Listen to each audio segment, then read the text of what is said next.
ಮದುವೆ ಎಲ್ಲ ಎಲ್ಲ ಆಯಿತು ಮೇಡಮ್? ಮದುವೆ ಅದು ಯಾವುದು ನಮ್ಮೂರಲ್ಲಿ ಆಯಿತು. ನಮ್ಮ ಬಾಗಲಕೋಟೆ ಜಿಲ್ಲೆ ದೇವಸ್ಥಾನದಲ್ಲಿ ಆಯ್ತು ನಮ್ಮದು. ಏನು ಕಂಡೀಷನ್ ಹಾಕಿದ್ರಿ ಮದುವೆ ಆಗೋಕ್ಕೂ ಮುಂಚೆ ನೀವು? ಏನು ಕಂಡೀಷನ್ ಹಾಕಿಲ್ಲ ನಾನು. ಈಗ ಅನಿಸ್ತಾ ಇದೆ ಹಾಕಬೇಕಾಗಿತ್ತು ಅಂತ. ಹೌದಾ? ಈಗಲೂ ಸರಿ ಮಾಡಿ ಏನಿಲ್ಲಲ್ಲ. ಇಲ್ಲ, ಈಗ ಆಗೋದಿಲ್ಲ, ಅದು ಮುಗೀತು. Okay okay. ಸೊ ಮದುವೆ ದಿನ ಇಂಥದ್ದೊಂದು ಏನೋ ಮರೀಲಿಕ್ಕೆ ಸಾಧ್ಯನೇ ಇಲ್ಲ ಅಂದರೆ ಯಾವ ಘಟನೆ ಮರೀಲಿಕ್ಕೆ ಆಗಲ್ಲ ಮೇಡಮ್ ನಿಮ್ಗೆ? ಖುಷಿ ಆಗೋ ವಿಚಾರ, ಮದುವೆ ಆಗಿದ್ದೇ ಒಂದು ಖುಷಿ. ಆದರೆ ಅವತ್ತು ತಂದೆ ತಾಯಿನ ಬಿಟ್ಟು ಹೋಗಬೇಕಲ್ಲ ಅನ್ನೋದು ದುಃಖ ಮಾತ್ರ ನನಗೆ ಖುಷಿಗಿಂತ ಜಾಸ್ತಿ ಇತ್ತು. ನಿಮಗೆ ಯಾವ ವಿಚಾರ ಮರೆಯೋಕ್ಕಾಗಲ್ಲ ಸರ್ ಮದುವೆದು?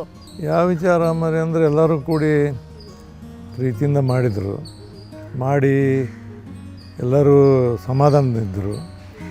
ಮತ್ತು ಅದು ಯೂಸಲಿ ಹಿಂಗೆ ಕೊಡೋದು ತಗೊಳ್ಳೋದು ಇಂಥವು ಏನೂ ಇರಲಿಲ್ಲ ನಮ್ಮಲ್ಲಿ. ಅವರಲ್ಲಿ ಪ್ರೀತಿ ಇತ್ತು, ನಮ್ಮಲ್ಲಿ ಪ್ರೀತಿ ಇತ್ತು. ನಮ್ಮ ತಂದೆಯವರಿಲ್ಲ, ತಾಯಿ ಎಲ್ಲ ನೋಡ್ಕೊತಿದ್ರು. ಅವ್ರಿಗೆ ಪ್ರೀತಿಯಿಂದ ಮತ್ತಿಕ್ಕಿನ ಮಗಳಿಗಿಂತ ಹೆಚ್ಚಾಕಿ ನೋಡ್ತಿದ್ರು ನಮ್ಮ ತಾಯಿ.